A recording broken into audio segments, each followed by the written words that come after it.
நான் வாழ்த்துகிறேன். அல்லேலூயா. இந்த வெள்ளி புனித வெள்ளியாகவும் பெரிய வெள்ளியாகவும் கருதப்படுகிறது. ஆமென். அல்லேலூயா. ஒவ்வொரு வருடமும் சொல்லுகிறது தான். ஏன் இந்த வெள்ளி புனித வெள்ளியாக பெரிய வெள்ளியாக கருதப்படுகிறது என்றால், மிகவும் புனிதமானவரை சிலுவையில் அறைந்தபடினாலும் மிகவும் பெரியவரை சிலுவையில் அறைந்தபடினாலும் இந்த வெள்ளி புனித வெள்ளியாகவும் பெரிய வெள்ளியாகவும் கருதப்படுகிறது.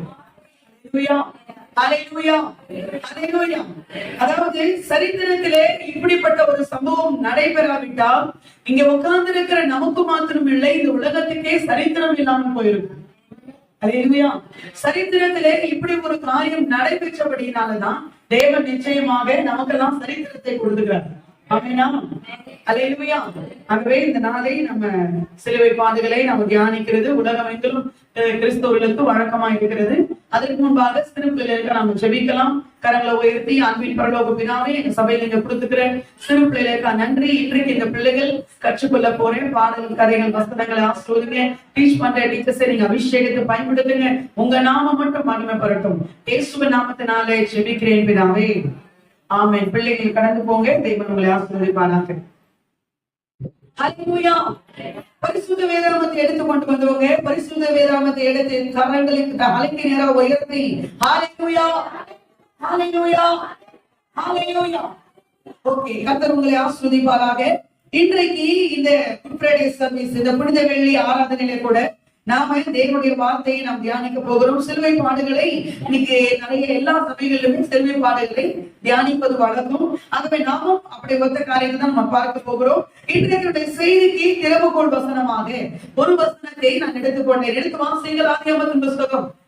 வசனத்தை வாசிக்கிறவங்க கொஞ்சம் முன்பாக வந்து கொஞ்சம் வசனத்தை கொஞ்சம் வேகமா வாசித்தீங்கன்னா நல்லா இருக்கும். சரிங்களா? ஆதியாகமத்தின் புஸ்தகம் 3ஆம் அதிகாரம் 15ஆம் வசனம். எல்லாருமே அப்படியே இருக்காது. வசனம் வாசிக்கணும்ல. ஆதியாகமத்தின் புஸ்தகம் 3ஆம் அதிகாரம் 15ஆம் வசனம் எடுத்து வாசிங்க சீக்கிரமாக.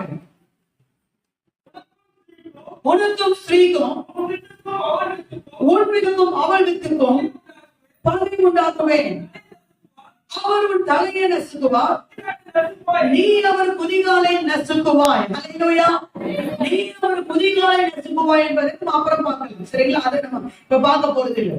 அவர் உன் தலையை நசுக்குவார். அவர் உன் தலையை நசுக்குவார். கவனிங்கள், கிறிஸ்துவை குறித்து சொல்லப்பட்ட முதலாவது தீர்க்க தரிசனம், இயேசுவை குறித்து சொல்லப்பட்ட முதலாவது தீர்க்க தரிசனத்தை தான் இப்பொழுது நீங்கள் வாசித்தீர்கள். ஆதியாகமத்தின் புஸ்தகம் 3:15. அதாவது ஒரு வெள்ளிக்கிழமை ஆண்டவர் இயேசு சிலுவையிலே தன் ஜீவனை கொடுக்கிறார். ஒரு வெள்ளிக்கிழமை இயேசு சிலுவையிலே ஜீவனை கொடுக்கிற அந்த ஒரே வெள்ளிக்கிழமையிலே இயேசுடைய மரணத்தை குறித்து, இயேசுடைய சிலுவை பாடுகளை குறித்து பழைய ஏற்பாட்டிலே சொல்லப்பட்ட 25 தீர்க்க தரிசனங்களும் ஒரே வெள்ளிக்கிழமையிலே நடந்து முடிந்தது. கரங்களை தட்டி தேவநாமத்தை மகிமைப்படுத்துங்கள். சொல்லப்பட்ட இயேசுவின் சிலுவை பாடுகளையும் இயேசுடைய சிலுவை மரணத்தையும் குறித்து சொல்லப்பட்ட 25 தீர்க்க தரிசனங்கள் ஒரே வெள்ளிக்கிழமையில, அதாவது வெள்ளிக்கிழமை ராத்திரியில இருந்து வெள்ளிக்கிழமைக்குள்ள அதுக்குள்ள அந்த 25 தீர்க்க தரிசனங்களும் நிறைவேறியது. அல்லேலூயா. அந்த 25 தீர்க்க தரிசனத்துல இது ஒரு தீர்க்க தரிசனம். புரிஞ்சவங்க கரங்களை உயர்த்தி கரங்களா சேர்த்து அல்லேலூயா. இந்த வேதம் சொல்லுகிறது, இந்த வசனம் சொல்லுகிறது, அவர் உன் தலையை நசுக்குவார். அவர் உன் தலையை நசுக்குவார். இயேசு சிலுவையிலே பிசாசுடைய தலையை நசுக்கினாரா? இயேசு சிலுவையிலே பிசாசுடைய தலையை எப்படி நசுக்கினார்? இயேசு சிலுவையிலே பிசாசுடைய தலையை நசுக்கிறது உண்மைதானா? இயேசு சிலுவையிலே பிசாசுடைய தலையை நசுக்கிறதுக்காக அவர் செய்த வேலைகள் என்ன அப்படின்றத பத்தி நம்ம இன்னைக்கு பார்க்க போகிறோம். அல்லேலூயா. அதற்கு முன்னதாக, அதாவது ஏன் இந்த தீர்க்க தரிசனம் அவர் உன் தலையை நசுக்குவார் என்று சொல்லப்படுது? அதாவது யோசிக்கணும், அவர் ஏன் உன் தலையை நசுக்குவார்? நசுக்கிறது ஃபுல்லாவே முடிச்சுட்டு போலாங்க.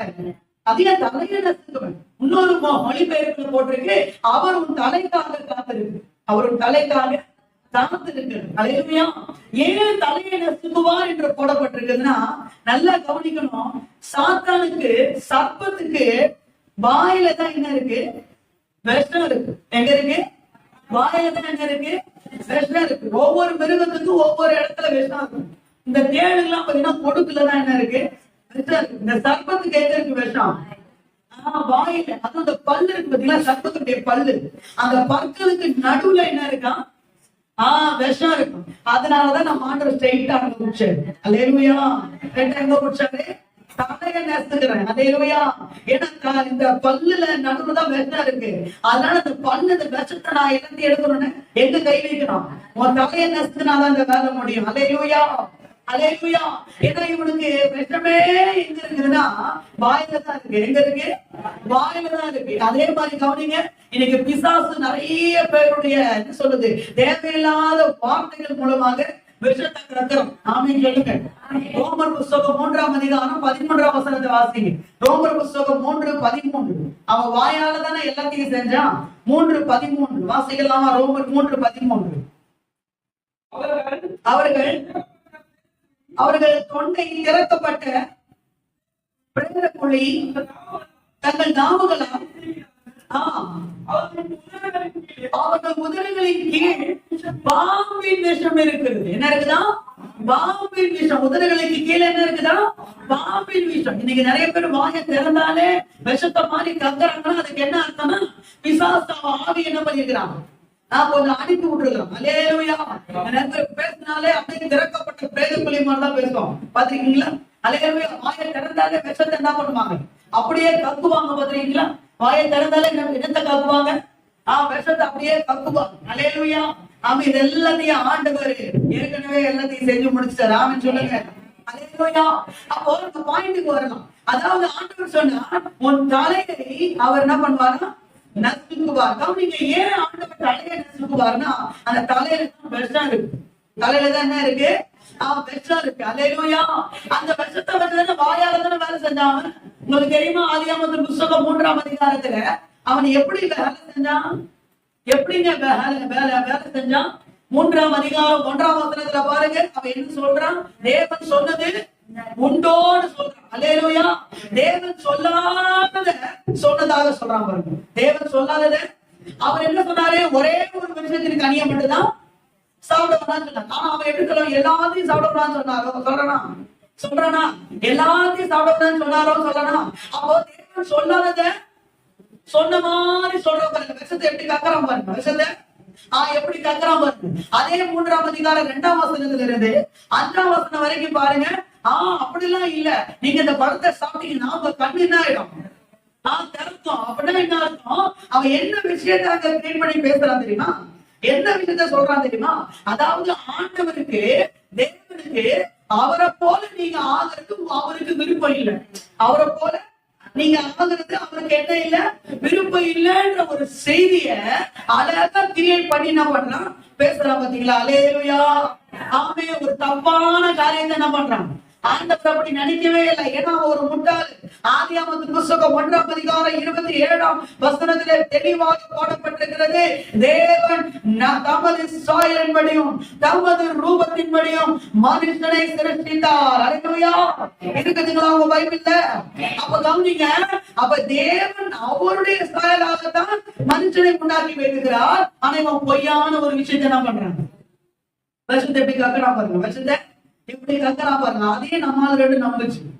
அதையும் நம்மால என்ன பண்ணுது? நம்புச்சு. அதுக்கப்புறம் 9ஆம் வசனத்துல எல்லாத்தையும் பழத்தை பிரிச்சாச்சு. இன்னமா சாப்பிடுச்சு. அவருக்கு என்ன பண்ணியாச்சு? கொடுத்தாச்சு. 9ஆம் வசனத்துல பாருங்க. இதெல்லாம் நீங்க வாசிக்காம சொல்றேன்னா நமக்கு நேரம் இல்லை. இதெல்லாம் வாசித்தா சரிங்களா? அதனால பின்னாடி நிறைய வசனம் வாசிக்கணும். ஆனா அப்படியே சொல்லிட்டு போயிரு சரிங்களா? ஆதாமே நீ எங்கே இருக்கிற? அப்பா இவன் சொல்றான், நான் தேவரே உனக்கு பயந்து இந்த சதத்தை நான் தோட்டத்துல கேட்டதுனால உனக்கு பயந்து செடியில கீழே பின்னாடி என்ன பண்ண? நான் ஒளிஞ்சு கொண்டேன். நான் எப்படி இருக்கிறேன்? நிர்வாணியா இருக்கிறேன். அப்ப ஆண்டவர் கேட்ட கேள்வி என்ன தெரியுமா? என்ன கேட்டார் ஆண்டவர்? நிர்வாணியா இருக்கிறேன்னு சொன்ன உடனே ஆண்டவர் என்ன கேட்கிறாரு அவங்கிட்ட? என்ன சொல்றாரு தெரியுமா? உன்னை நிர்வாணி என்று உனக்கு அறிவித்தவன் யார்? சொல்றா. உன்னை நிர்வாணி என்று உனக்கு அறிவித்தவன் யார்? கவனிக்கணும், நல்லா கவனிக்கணும். உலகத்துல அப்ப இருக்கிறதே இவங்க 2 பேர் தான். உலகத்துல அப்ப இருக்கிறது இவங்க 2. ஆதாம் ஏவாள் 2 ஒரு 10 பேர் இருந்தாங்க. இல்ல 2 பேர் தான் என்ன பண்றாங்க? இருக்கிறாங்க. அப்புறம் ஆண்டவர் இருக்கிறாரு. 4th பர்சனா ஒருத்தங்க. யாரு? அவன் தான் சாத்தான். சரிங்களா? அப்ப ஆண்டவர் கேட்கிறாரு, உன்னை நிர்வாணி என்று உனக்கு அறிவித்தவர் யார்? அப்ப ஸ்ட்ரைட்டா ஆண்டவர் எங்க எங்க எங்க போறாரு? சாத்தான தான் கேட்கிறாரு. உனக்கு நிர்வாணி என்று உனக்கு அறிவித்தவர் யார்? கவனிக்க, ஒரு விஷயத்தை நல்லா புரிஞ்சுக்கணும். இந்த இடத்துல அதாவது முதல்ல அது பாத்தீங்கன்னா ஏவாள் தான் பழத்தை சாப்பிட்டா. ஆமாவா? ஆமேனா இல்லையா? அதுக்கு பிறகுதான் புருஷனுக்கு என்ன பண்ணா? கொடுத்தான். பழத்தை சாப்பிட்டதுனால இவங்க கண்ணு திறந்துருச்சுன்னா முதல்ல ஏவாளுடைய கண்ணு தான் திறந்திருக்கும். கரெக்ட் இல்ல இல்லையா? ஏவனுடைய கண்ணு தான் நம்ம இருக்கணும், திறந்திருக்கணும். ஒருவேளை ஏவனுடைய கண்ணு திறந்திருந்தா, ஒருவேளை ஏவாள் சொல்லியிருப்பா, அவங்க உடனே சொல்லியிருப்பா, ஐயோ இந்த பழத்தை நான் சாப்பிட்டதுனால என் கண்ணு திறந்துருச்சு, எனக்கு வெக்கமா இருக்கு, எனக்கு கூச்சமா இருக்கு, எனக்கு அவமானமா இருக்கு, அதனால நீ இந்த பழத்தை என்ன பண்ணாத, சாப்பிடாத சொல்லி தன் புருஷன் அந்த பழத்தை சாப்பிடாதபடிக்கு அவள் தடுத்து இருப்பான். அல்லேலூயா. ஆனா பழத்தை சாப்பிட்ட உடனே கண்ணு என்ன பண்ணல, திறக்கல. ஆதாமுக்கு கொடுத்து ஆதாமும் சாப்பிட்டதுக்கு பிறகுதான் ரெண்டு பேரு கண்ணும் சேர்த்து பைபிள் தானே போட்டிருக்கு. அவர்கள் இருவரின் கண்களும் அப்படியே போட்டிருக்கு பைபிள்ல. பைபிள் பார்க்கணும் நான் சொல்லும் போது. அவங்க இருவரின் கண்களும் திறக்கப்பட்டது இருக்கு. அவர் ரெண்டு பேரும் கண்ணும் ஒன்னாதான் என்ன பண்ணுச்சு, போட்டு தனித்தனியா திறக்கல, ஒன்னாதான் என்ன பண்ணுச்சு, திறந்துச்சு. அல்லேலூயா. அப்பதான் நீங்க இந்த இடத்துல இவங்க பணம் சாப்பிட்டாங்க ஒரு பக்கம், ஆனா இவங்க வெக்கம், அவமானம், நாங்க நிர்வாணி என்று இவங்களுக்கு ஏன் அந்த ஃபீலிங் வந்ததுன்னா, சாத்தான் இவர்களை நிர்வாணி என்று குற்றப்படுத்தினான். அல்லேலூயா. அதனாலதான் ஆண்டவர் நீ நிர்வாணி என்று உனக்கு அறிவித்தவன் யார் சொன்னாரா இல்லையா? அல்லேலூயா. உனக்கு அறிவித்தவன் உலகத்துல இருக்கிறது ரெண்டு பேர் தான், ஆதாமும் ஏவாள். இவங்க ரெண்டு பேரையும் பார்த்து கேட்கிறார், உனக்கு நிர்வாணி உனக்கு சொன்னவன் யாரு? அவ சொன்னவன் யாரு? சாத்தானா? சொன்னவன் யாரு? சொன்னவன் சாத்தான். அல்லேலூயா. அப்பதான் நீங்க ஒரு விஷயத்தை நம்ம நல்லா புரிஞ்சுக்கணும். அதாவது சாத்தான் நம்மை மிகவும் குற்றப்படுத்தக்கூடியவனாக இருக்கிறான். அவன் குற்றப்படுத்தக்கூடியவன். அப்போ கவனிங்க, இந்த இடத்திலே தேவன் அல்லேலூயா ஆமென், அதாவது முழுக்க முழுக்க முழுக்க சாத்தானுடைய அல்லேலூயா தலையை நசுக்குவதற்காகவே மனுஷகுமாரன் இந்த உலகத்திலே வெளிப்பட்டார். ஆமென். கரங்களை உயர்த்தி அல்லேலூயா, அல்லேலூயா, அல்லேலூயா. இயேசு அவருடைய பிசாசுடைய தலையை நசுக்குவேன் என்று ஆண்டவர் தீர்க்க தரிசனமாக சொல்லி இந்த உலகத்திற்கு என்ன பண்ணாரு, பிரவேசித்தார். ஆண்டவர் அதை சிலுவையிலே செய்து முடித்தார். ஆமென் சொல்லுவோமா? அல்லேலூயா. சொல்லுங்க.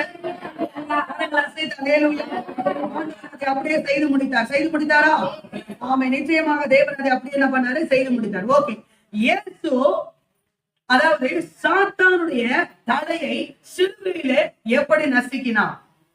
இயேசு சாத்தானுடைய தலையை சிலுவையிலே எப்படி நசுக்கினார்? ஆமென்.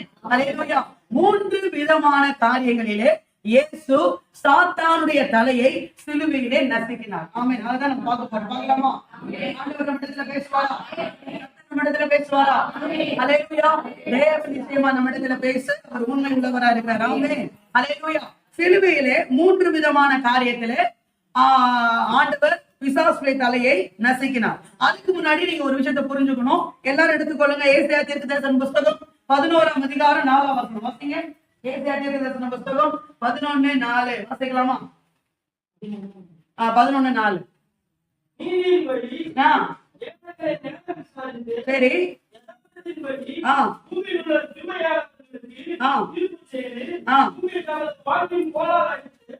வாக்கின் கோலால் அடித்து, வாக்கின் கோலால் அடித்து. அப்ப ஒரு விஷயத்தை நல்லா புரிஞ்சுக்க, வாக்கின் கோலால் அடித்து. அல்லேலூயா. எதனால் அடித்து? வாக்கின் கோலால் அடித்து. அப்ப கோல் எதற்கு அடையாளமா இருக்கிறது? வாக்குக்கு அடையாளமா இருக்கிறது இல்லையா? வாக்கின் இன்னொரு மொழிபெயர்ப்புல போடப்பட்டிருக்கிறது. அதாவது கோல் எதற்கு அடையாளமா இருக்கு? வார்த்தைக்கு அடையாளமா இருக்கிறது. கோல் எதற்கு அடையாளமா இருக்கிறது? வார்த்தைக்கு அடையாளமா இருக்கிறது. ஒரு விஷயம் நான் நல்லா புரிஞ்சுக்கணும்.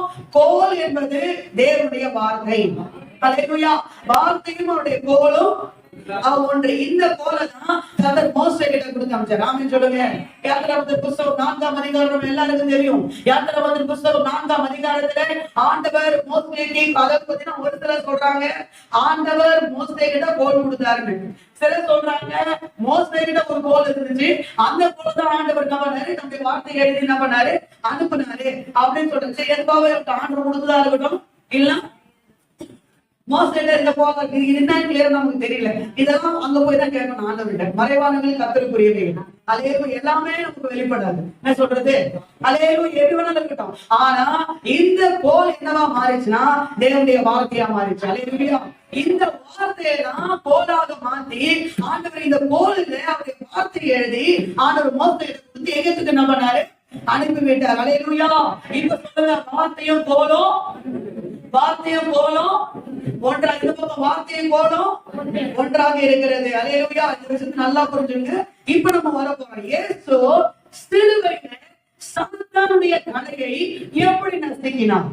இயேசு சிலுவையில சாத்தானுடைய தலையை எப்படி நசுக்கிறார் பார்க்கலாமா? 3 விதமான காரியத்தை நசுக்கிறார். ஆமென் சொல்லுமா? ஃபர்ஸ்ட் நம்பர் 1 எடுத்து வாசிங்கள். யாத்திராகமத்தின் புத்தகத்தை திருப்பிக் கொள்ளுங்கள். யாத்திராகமத்தின் புத்தகம் சிலுவையினாலே பழைய புதிய ஏற்பாடு மட்டுமில்லை, பழைய ஏற்பாட்டிலும் சிலுவை அடங்கி இருக்கிறது. நான் என்ன சொன்னேன் இல்லையா, 28 தீர்க்க தரிசனங்கள் பழைய ஏற்பாட்டில் சொல்லப்பட்டதுதான் சிலுவையில் என்னாச்சு, நிறைவேறியது. அல்லேலூயா. அப்ப பழைய ஏற்பாட்டில் சிலுவை என்ன பண்ணுது, மறைந்து இருக்கிறது. நம்ம அதை பார்க்க போறோம். இன்னைக்கு பார்க்கலாமா? யாத்திராகமத்தின் புத்தகம் 7ஆம் அதிகாரத்தை திருப்பிக் கொள்ளுங்கள். 7ஆம் அதிகாரம் 8 முதல் 12 வசனம் வரைக்கும் வாசிப்போம். சரி, உங்கள் பட்சத்திற்கு ஒரு அற்புதம் காட்டுங்கள் என்று பார்வோன் உங்களோட சொன்னால், நீங்கள் அப்பொழுது ஆரோன் நோக்கி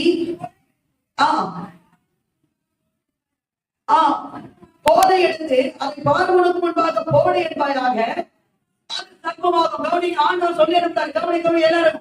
ஆண்டவர் சொல்லி இருந்தார், எப்ப அந்த கோலை கையில வச்சுக்கோ, அது ஆரோன் கிட்ட கொடு.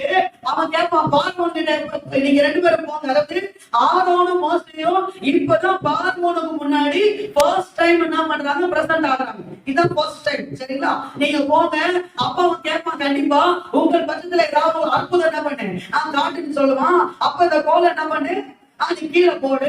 அது என்னவா மாறும், சர்ப்பமா மாறும். இது அவனுக்கு என்ன பண்ணி நீ காட்டு அப்படின்னு ஆண்டவர் எல்லா மராக்களையும் வல்லமையெல்லாம் இந்த கோடு அவருடைய வார்த்தை என்ற கோட்டை கொடுத்து என்ன பண்றாரு, அனுப்பி விடுறாரு. அல்லேலூயா. இதை எடுத்துட்டு இவங்க 2 பேரும் என்ன பண்றாங்க, சொல்லுங்க சொல்லுங்க. பார்வோன் கிட்ட என்ன பண்றாங்க, போறாங்க. போகும்போது என்ன நடக்குது, வாசிங்க சிஸ்டர் தொடர்ந்து. மோசேயும் ஆரோனும் 7:10 மோசேயும் ஆரோனும் பார்வோனிடத்தில் போய் தங்களுக்கு கட்டளையிட்டபடி செய்தார்கள். ஆரோன் பார்வோனுக்கு முன்பாகவும் அவன் ஊழியக்காரருக்கு முன்பாகவும் தன் கோலை போட்டான். அது சர்ப்பமாயிற்று.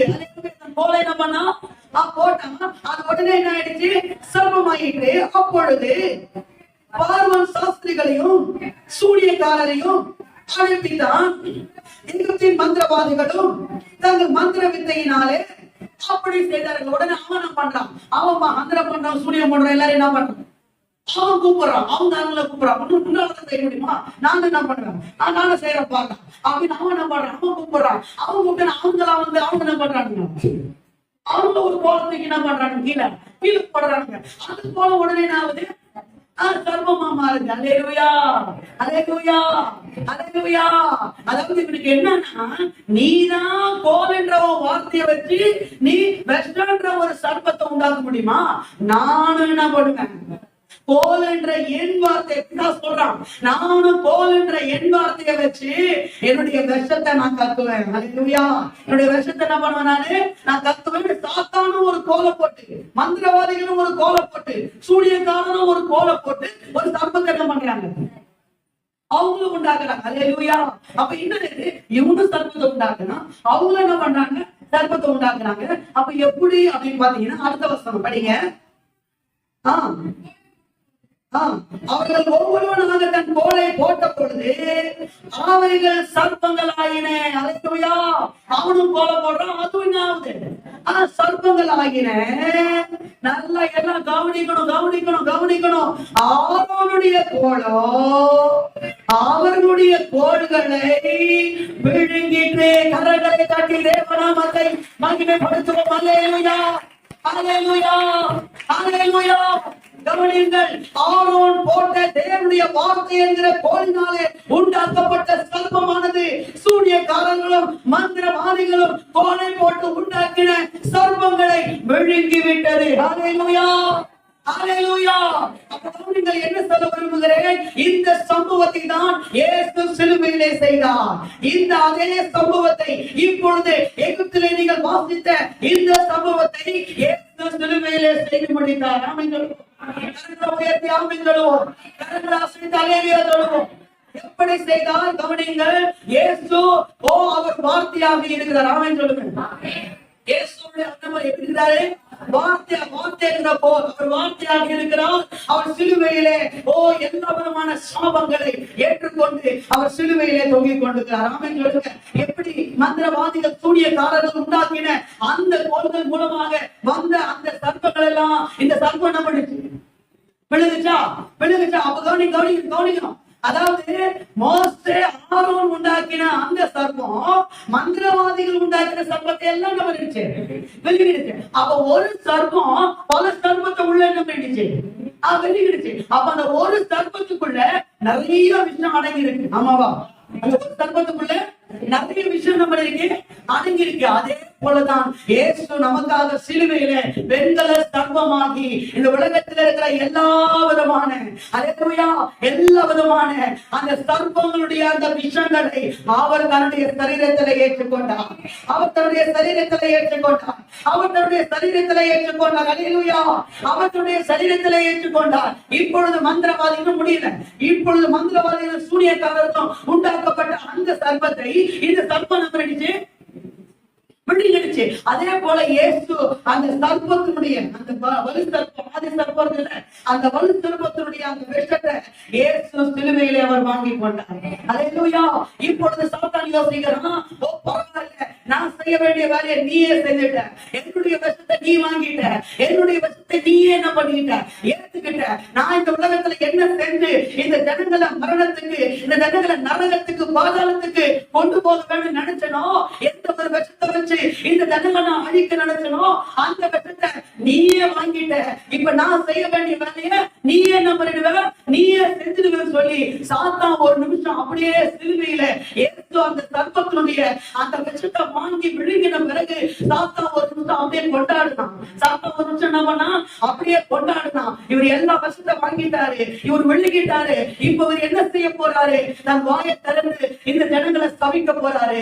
தன்னுடைய வாயை திறந்து இந்த ஜனங்களை நாயத்திருக்க போறாரு. தன்னுடைய வாயை திறந்து இந்த ஜனங்களை பாவின்னு சொல்ல போறாரு. தன் வாயை திறந்து இந்த ஜனங்களை பாதாளத்துக்கு சொந்தக்காரங்கள் சொல்ல போறாரு அப்படின்னு சொல்லி சாத்தான் யோசித்து கொண்டாடி கொண்டிருக்கிறான். அப்பொழுது சாத்தான் யோசித்து கொண்டாடி கொண்டிருக்கிற அந்த நேரத்தில் இவர் வாயை திறந்து ஜனங்களை சபிப்பாரு, குற்றம் சாட்டுவாரு என்று சொல்லி யோசித்து கொண்டிருக்கிற அந்த நேரத்தில் இயேசுவோ தன்னுடைய வாயை திறந்து சொன்னாரு.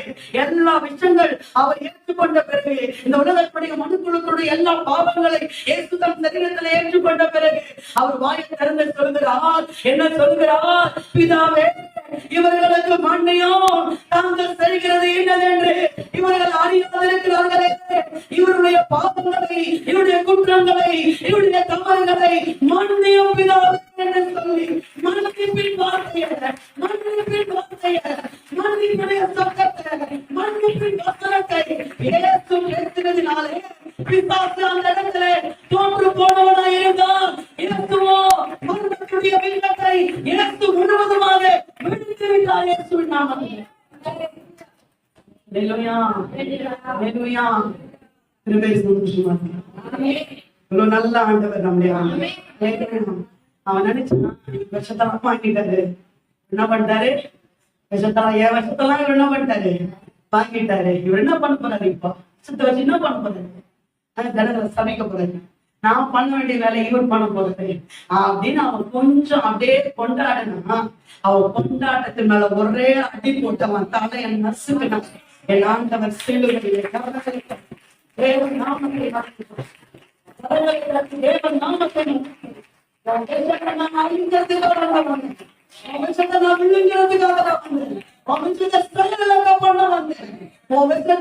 ஒன்றுமில்லாமல் போகப்படுவதற்கு மனுஷகுமாரனாகி நான் வெளிப்பட ஆமென். அல்லேலூயா. அல்லேலூயா. கவனிக்கணும். இன்னும் முடியல சம்பவம், இன்னும் முடியல நிகழ்ச்சி. இதுல அதாவது இயேசு சாரி ஆரோன் போட்ட கோடு சர்ப்பமா மாறிடுச்சு. அவங்க சூனியக்காரர்களும் ஒரு நிறைய சர்ப்பங்களை உண்டு பண்ணும். அது இந்த சர்ப்பம் விழுங்கிடுச்சு. இப்போ ஒரு சர்ப்பத்துக்குள்ள நிறைய சர்ப்பம் நம்ம இருக்கு. ஆனா விஷயம் என்னன்னா, கொஞ்ச நேரம் கழிச்சு இந்த ஆர்வம் கீழே குனிஞ்சு அந்த சர்ப்பத்தினுடைய வாழை பிடிக்கிறதுனா திருப்பி அது கோலாவே மாறி போச்சு. அல்லேலூயா. வார்த்தை என்கிற கோலாக மாறிவிட்டது. சர்ப்பம் சர்ப்பமாக, விஷம் விஷமாக. அல்லேலூயா. இல்லை, அந்த விஷத்தை, அந்த சர்ப்பத்தை என் ஆண்டவர் தம்முடைய வார்த்தையினாலே செய்து அவர்களை தேவன் மீண்டுமாக தம்முடைய வார்த்தையாகவே சிலுவையிலே தூக்கி கொண்டிருக்கிறார். இயேசுவோட வார்த்தையும் எத்தனை பேர் புரியும்? புரிஞ்சவங்க கரங்களை போயிட்டு. முதல் விஷயம், இயேசு சிலுவையில சாத்தானை நசுக்கினது எப்படி? அல்லேலூயா. முதல் காரியம், சாத்தானுடைய அந்த விஷத்தை அவர் முழுவதுமாக செயலிழக்க செய்தார். சாத்தானுடைய விஷத்தை முழுவதுமாக என்ன பண்ணாரு? இவர் பிடுங்கிட்டாருன்னு சொல்லலாம், செயலிழக்க செய்தாருன்னு சொல்லலாம். அந்த விஷத்தை இவர் விழுங்கினாருன்னு சொல்லலாம். சொன்னா, மரணத்தை விழுங்கினார். மரணமே உன் கூரெங்கே, பாதாளமே உன் ஜெயம் எங்கே? அல்லேலூயா. சர்ப்பத்தை விழுங்கினதுனால அது சர்ப்பமாக இல்ல, ஆரோன் கீழே குடிச்சு கால தொட்டவனே அது பழையபடிக்கு வார்த்தை என்ற கோலம் மாறி போச்சு பாருங்க. வார்த்தைக்கு என்ன இருக்கிறது? வல்லமை, வல்லமை. அல்லேலூயா. பிசாசுடைய சர்ப்பத்துடைய விஷத்தை ஒண்ணுமில்லாம போக பண்ண உங்கள் ஆண்டவரால முடியும். உங்கள் ஆண்டவரால முடியும். எந்த ஒரு அசுத்த ஆவிகளுக்கும் பயப்படாதீங்க, எந்த ஒரு பிசாசின் கிரைகளுக்கும் பயப்படாதீங்க. பிசாசுடைய வேலை என்ன தெரியுமா? விபச்சாரம் பண்ணணுமா? விபச்சாரம் பண்ணணுமா? பண்ணணும் பண்ணிட்டேன்னு வச்சுக்கேன், ஐயோ நீ விபச்சாரம் பண்ணிட்டு உன் மேல குற்றம் சொல்லணும். இதான் சாத்தானுடைய வேலை. அல்லேலூயா. திருடு திருடு திருடுமா, திருடு அப்படின்னுமா. ஆனா திருடுன்னு வச்சுக்க, நீ ஒரு திருடன்னு சொல்லணும். அதான் சாத்தானுடைய சொல்றது. அவன் வேலை என்ன தெரியுதா? உங்களை நான் தோண்டி விட்டுட்டு அதுக்கப்புறம் உங்க மேல குற்றம் சாட்டி கொண்டே இருந்து, நீ ஒரு பாவி, நான் ஒரு பாவி, நான் ஒரு பாவி, நான் ஒரு பாவி, ஐயோ நான் பாவம் செஞ்சுட்டேன், ஐயோ நான் பாவம் செஞ்சுட்டேன், சாத்தனுடைய கஷ்டத்தை நான் கக்கிட்டேன், சாத்தா என் மேல வருஷத்தை என்ன பண்ணிட்டான், கக்கிட்டான், சாத்தனுடைய கஷ்டம் எனக்குள்ள வந்துருச்சு அப்படின்னு சொல்லி நீ ஒரு பாவி பாவி பாவி பாவின்னு சொல்லி நீ ஒரு குற்றம் சாட்டப்பட்டவனாக உட்கார்ந்து கொண்டிருக்க. இன்னைக்கு ஆண்டவர் சொல்கிறார், நீங்க இந்த புனித வெள்ளி ஆராதனையில பிசாசு நீங்கள் செய்து வந்த பாவத்தை, ஏற்கனவே நீங்கள் தாண்டி வந்த பாவங்களை எதையாவது சொல்லி உங்களை குற்றம் சாட்டுவானானால் நீங்க சொல்லுங்க, பிசாசே என் ஆண்டவர் அந்த வருஷத்தை எல்லாம் அவர் ஏற்கனவே சிலுவையில எல்லாத்தையும் அவர் உறிஞ்சி எடுத்தாருன்னா, இனிமே நீ என் மேல எதையுமே கக்க முடியாது. என் மேல என்ன முடியாது, எந்த விஷயத்தையும் கக்க முடியாது. நான் குற்றம் சாட்டப்பட்டவள் அல்ல, நான் கர்த்தருக்குள் பரிசுத்தவானாக பரிசுத்தவானியாக நான் இருக்கிறேன். என் பாவங்களை என் இயேசு ஏற்கனவே உன்னுடைய சரீரத்தில் இருக்கிற விஷத்தை எடுத்த போது என் பாவங்களை அவர் என்ன வேண்டும் நீக்கிவிட்டார். ஆமென் சொல்லுவோம். கரங்களை உயர்த்தி அல்லேலூயா. பெரிய வேலைதான் குற்றம் சாட்டுறது. வெளிப்படுத்தின விசேஷம் புஸ்தகம் 12ஆம் அதிகாரம் 10ஆம் வசனம் 11ஆம் வசனத்துல பாருங்க, சகோதரன் மேல ஓயாமல் குற்றம் சாட்டுவான். அதனாலதான் சாட்சியின் வசனத்தினாலும் அல்லேலூயா ஆமென் நாட்டுக்குட்டியான ரத்தத்தினாலும் சாட்சியின் வசனத்தினால் அவனை ஜெயித்தார்கள். ஆமென் சொல்லுங்க. எத்தனை பேர் ஆமென் சொல்லுவீங்க? புஸ்தகம் 5ஆம் அதிகாரம் 21ஆம் வசனத்தை வாசியுங்கள். 2 கொரிந்தியர் வெளிப்படுத்தின விசேஷம் 12ஆம் அதிகாரம் 10 நீங்க எழுதி வச்சிருக்கீங்க. ஆனா எனக்கு 2 கொரிந்தியர் 5:21 வாசிங்க. 5:21 சீக்கிரமாய் வாசியுங்கள். 2 கொரிந்தியர் 5:21. நாம் அவருக்குள் தேவனுடைய நீதியாகும்படிக்கு நாம் அவருக்குள் நீதியா மாறுறோம். ஆமென் சொல்லுங்க. நம்ம அவருக்கு என்ன மாறணும்? நீதியா மாறணும். பாவம் நமக்காக பாவமாக்கி. அல்லேலூயா. எப்படி எல்லா சர்ப்பத்தினுடைய விஷத்தை அவர் வாங்கினார்ல, பாவமறியாத அவர். அல்லேலூயா. எதுக்கு எதுக்கு எதுக்கு?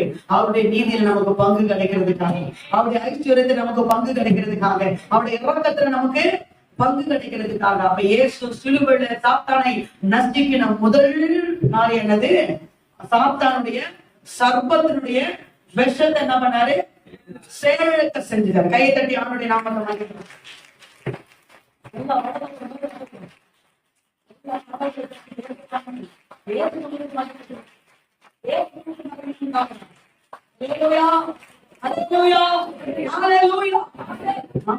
இனிமே யாராவது பிசாசு உங்களை குற்றம் சொன்னா என்ன பண்ணுவீங்க?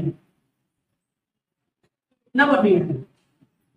ஆமா ஆமா நான் பாவம் பண்ணிட்டேன், ஆமா ஆமா நான் குற்றவாளிதான், ஆமா ஆமா சாத்தா நீ சொல்றது கரெக்ட் தான், நீ எப்பவுமே உண்மையே பேசுவ, கரெக்ட் தான் சொல்ற, கரெக்ட் தான், நான் பாவிதான், நான் இவ்வளவு பாவம் பண்ணிட்டேன், நான் ரொம்ப நல்ல மாதிரி உட்காந்துட்டேன் இப்போ அப்படின்னு என்ன பண்ணாதீங்க, சாத்தான்கிட்ட செவி சாய்க்காதீங்க.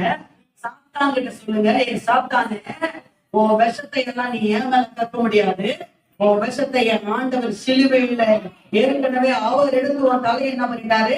நசுக்கிட்டார். ஆமென் சொல்லுங்க. கர்த்தருக்குள் நம்ம நீதிமான்களாக இருக்கிறோம், பரிசுத்தவான்களாக இருக்கிறோம். புரிஞ்சவங்க அல்லேலூயா. கரங்களை உயர்த்தி அல்லேலூயா, கரங்களை உயர்த்தி அல்லேலூயா, கரங்களை அசைத்து அல்லேலூயா.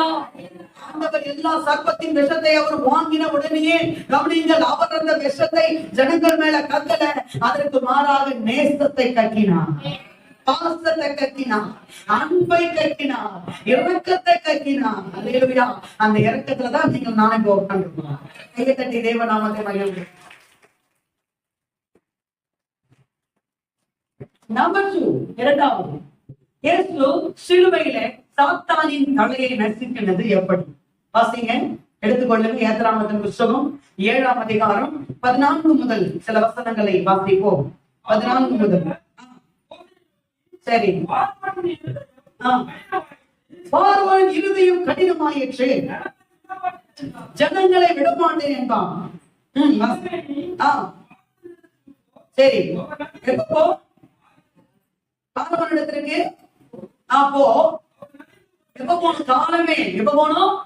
காலமே. நீ பார்வோனிடத்துல என்ன பண்ணு? போ. ஏன் காலையில போதுனா தெரியுமா? சரி, நீ வாசிக்கு, நான் சொல்றேன்னா. அவன் நதிக்கு புறப்பட்டு வருவான், நீ அவனுக்கு எதிராக நதி ஓரத்திலே நின்று சர்ப்பமாக மாறின கோடை உன் கையில பிடித்துக் கொண்டு அல்லேலூயா ஆமென் அவனை நோக்கி வனாந்திரத்தில் எனக்கு ஆராதனை செய்ய என் ஜனங்களை அனுப்பிவிட வேண்டும் என்று சொல்லும்படி எபிரேயருடைய தேவனாகிய கர்த்தர் என்னை உம்மிடத்திற்கு அனுப்பியும் நீ இதுவரைக்கும் கேளாமல் போனி, இதோ என் கையில் இருக்கிற கோலினால் நதியில் இருக்கிற தண்ணீர் மேல் அடிப்பே, அப்பொழுது அது ரத்தமாக மாறி. அல்லேலூயா. நீங்க அப்படியே படிச்சீங்கன்னா 22ஆம் வசனம் வரைக்கும் அந்த சம்பவம் இருக்கு. அல்லேலூயா ஆமென் சொல்லுங்க. அல்லேலூயா. எழுதிங்க, நான் சொல்றேன். நீங்க சொல்றது மட்டும் நல்லா கவனிங்க, அப்பதான் இந்த பாயிண்ட் புரியும். சரிங்களா? ஓகே.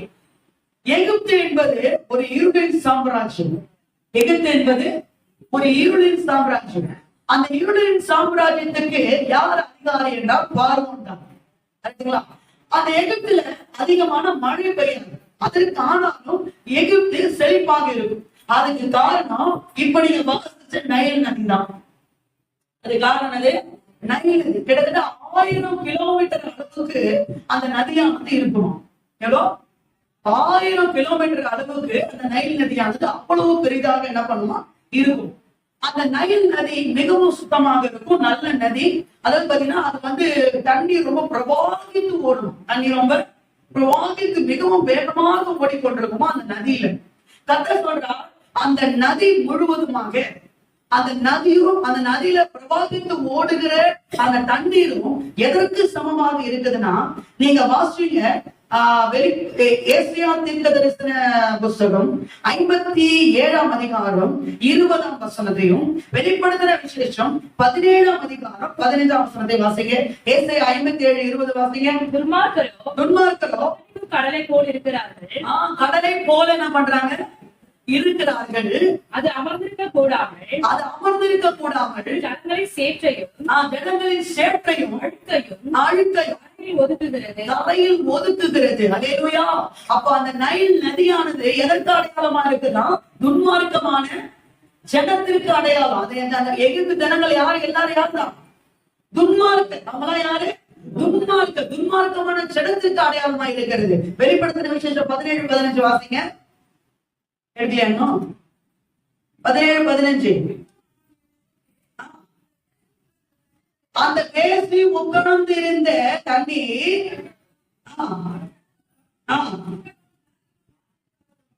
அந்த வேசி உட்கார்ந்து இருந்த தண்ணீர்களை கண்டாயே, அவைகளின் ஜனங்களும் கூட்டங்களும் ஜாதிகளும் பாஷைக்காரருமா.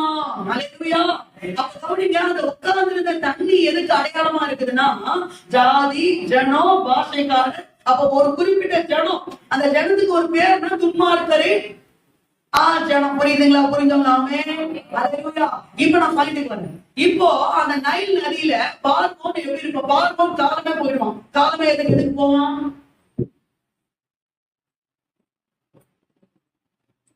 இந்த பக்கம் வருது போகுது. காலமே எதுக்கு போவான்? குளிக்க போவான். காலத்துக்கு போவான், ஸ்நானம் பண்ண போறான், குளிக்க போறான். இப்ப அவன் குளிக்கும் போது என்ன பண்ணுவான்னா, சொல்றீங்களா, நதி, நைல் நதி இருக்குல்ல, அந்த நதியில சென்ட்ரா ஒரு பிளேஸ், நடுவுல ஒரு இடத்தை கட்டி அந்த இடத்துல படுத்திருப்பாங்க. அந்த இடத்துல என்ன பண்ணுவானா? படுத்திருப்பானா. விலங்குற மாத்திரம் ஆமின்னு சொல்லுவாங்க. விலங்குதா? விலங்கு கரெக்டுங்களா? நடுவில் என்ன பண்ணுவான்? படுத்திருப்பான். படுத்திருந்து அவன் சொல்லுவானா, என்ன சொல்லுவானா, இந்த எகிப்தினுடைய சாம்ராஜ்யத்துக்கு நான் தான் அதிகாரி. இந்த நைல் நதி என்னுடையது. இந்த நைல் நதிக்கு சொந்தக்காரன் நான் ஒருத்தன் தான். நான் தான் இந்த எகிப்து மக்களுக்கு தேவனாக இருக்கிறேன். இந்த சூரியன் பாத்தீங்கன்னா, எகிப்தினுடைய சூரியன் யாருன்னா அவர் பார்வோன் தான். அவர் அப்படி என்ன பண்ணுவாரா? சொல்லி கொடுப்பார். அல்லேலூயா.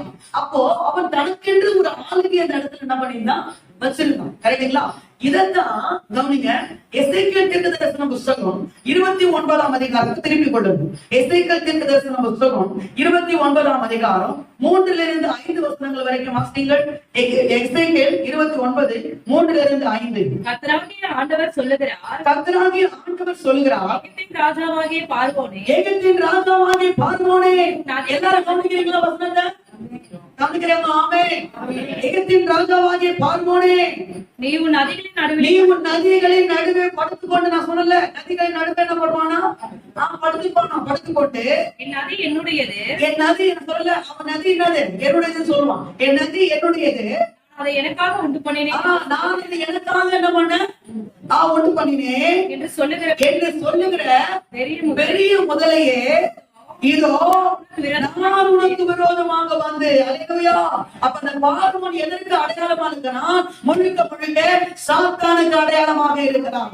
அவன் சொல்லுங்க, அவன் அந்த எகிப்துடைய நைல் நதி நடுவுல படுத்து போட்டு அவன் சொல்றானா, இந்த நதி என்னுடையது, இந்த நதி எனக்காக என்ன பண்ண நான் படைத்தேன், இது என்னுடைய சாம்ராஜ்யம், என்னுடைய ஆளுகைக்கு கீழே என்ன பண்ணுது, இது இருக்கிறது அப்படின்னு சொல்கிற பெரிய முதலையே, நான் உன்னிடத்துல வந்து ஆர்டர் சொல்றார், நான் உன்னிடத்துல வந்து உன் வாயில திருடுகளை மாட்டி, உன் நதிகளின் மச்சங்களை உன் செத்திகளில் ஒட்டி கொள்ளும்படி செய்து, உன்னை உன் நதிகளின் நடுவிலிருந்து தூக்கி விடுவேன். அல்லேலூயா. உன் நதிகளின் நடுவிலிருந்து என்ன பண்ணுவேன்? தூக்கி விடுவேன். அல்லேலூயா. அப்ப கவனிங்க, அதே மாதிரி தான் அவன் படுத்திருந்தான். எப்படி படுத்திருந்தானா, நான் தான் எகிப்துடைய சாம்ராஜ்யத்துக்கு நான் தான் அதிகாரி அப்படின்னு சொல்லி என்ன பண்ண அவன் படுத்திருந்தான். அல்லேலூயா. படுத்திருந்தான். அதாவது இயேசு அல்லது தேவன் சொல்கிறார், மோசே நீ போய் அவன் எகிப்துல இருக்கிற ஜனங்களை விடுதலை சொல்லு.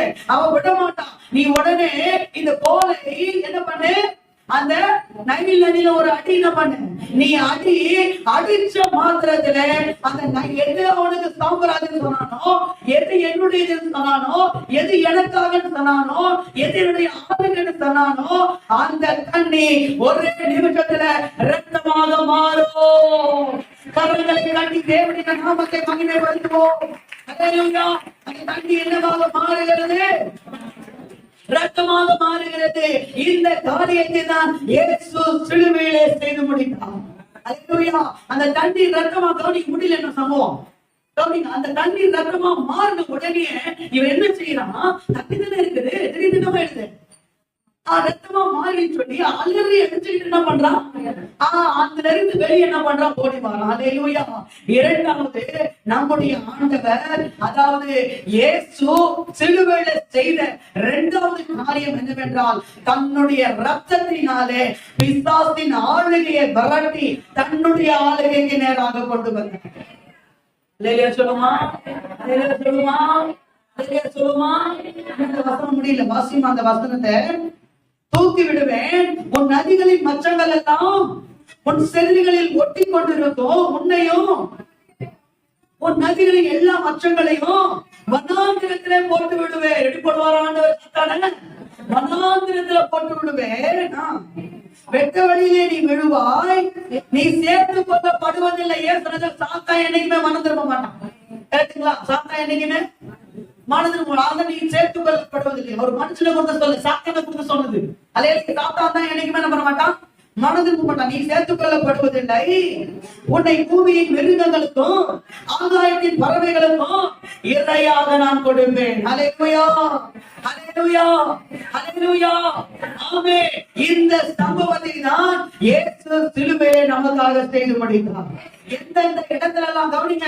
ஃபர்ஸ்ட் பாயிண்ட் சொன்னேன், வலு சர்வத்தினுடைய அந்த சர்வத்தினுடைய விஷத்தை என் ஆண்டவர் முற்றிலுமாக செயலிழக்க செய்தார்.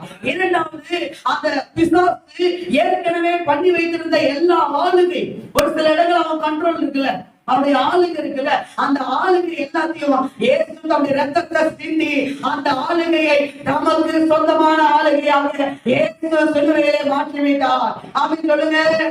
அல்லேலூயா, அல்லேலூயா. பிசாசு உங்க குடும்பத்தை ஆளுகை செய்ய முடியாது. பிசாசு உங்க பொருளாதாரத்தை ஆளுகை செய்ய முடியாது. பிசாசு உங்க தெய்வீக சுகத்தை ஆளுகை செய்ய முடியாது. பிசாசு உங்களுடைய வருமானத்தை ஆளுகை செய்ய முடியாது. நீங்க சொல்லுங்க, இயேசுவின் ரத்தத்தினாலே, இயேசுவின் வார்த்தையினாலே, ஓ என் மீது, என் குடும்பத்தின் மீது, என் பொருளாதாரத்தின் மீது உனக்கு ஆளுகை இல்லை. என் இயேசுவுக்கு தான் ஆளுகை இருக்கிறது. என் இயேசுதான் என்ன ஆளுகை செய்வாரு. என் குடும்பத்தை ஆளுகை செய்யக்கூடிய உரிமை என் ஆண்டவர் இயேசுவுக்கு இருக்கிறது. ஏனென்றால் அவர்தான் தம்முடைய ரத்தத்தை சிந்தி பிசாசாகி கரத்துல இருந்த ஆளுகையை அவர் தம்முடைய கரத்துல வாங்கிக் கொண்டார். கரங்களை தட்டி தேவ நாமத்தை மகிமைப்படுத்துங்கள்.